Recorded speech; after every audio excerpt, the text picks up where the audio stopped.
கீதையில் 3வது சாப்டரில் 29வது ஸ்லோகம். பிரகிருதேர்குணசம்மூடா சஜ்ஜந்தே குணகர்மசு தான கிருஷ்ணவிதோ மந்தான் கிருஷ்ணவித்ர விசாலயேத். இப்போ இதுக்குள்ளே அர்த்தத்தை பார்க்கலாம்.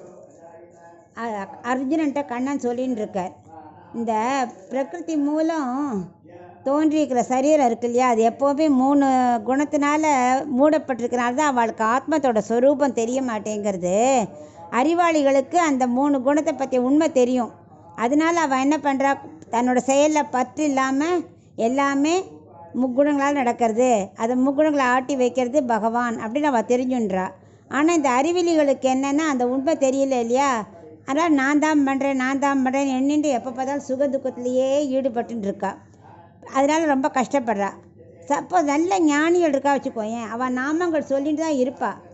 ஆனால் சொல்லாமல் இருந்தாலும் அவள் மனசுக்குள்ளே அது ஓடிட்டே இருக்கும்.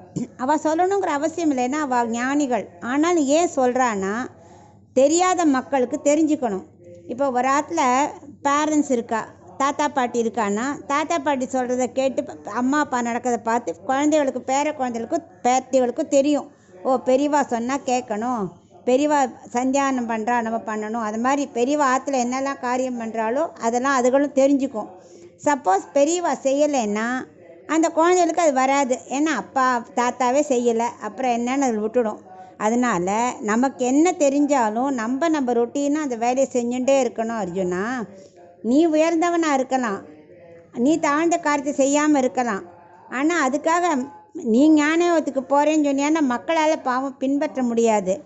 நீ கர்மயோகத்தை தான் நீ செஞ்சு அந்த தாழ்ந்த பலத்தில் இருக்கிறவாளை கொஞ்சம் கொஞ்சமாக வசத்தணும். இது ரொம்ப நல்லது, கர்மயோகம் பண்ணாலே நமக்கு ஆத்ம சாட்சாத்காரம் கிடச்சிரும், நீ தான் புரிய வைக்கணும். இப்போ நான் எதுக்காக நான் உயர்ந்த காரியத்தை விட்டுட்டு உனக்காக நான் இறங்கி உனக்கு கர்மயோகத்தை போதிச்சுண்டு உனக்கு சாரதியாக இருக்கேன். ஏன்னா அப்போ தான் உனக்கு அது புரியும். உன்னை ஃபாலோ பண்ணி உன்னோட மக்களுக்கு, இன்னும் தெரியாத அறிவிலியான மக்களுக்கு புரியும். அப்போ அவளையும் நீ மாற்ற வேண்டிய உன் கடமை அப்படின்னு அவனுக்கு உபதேசிக்கிறார்.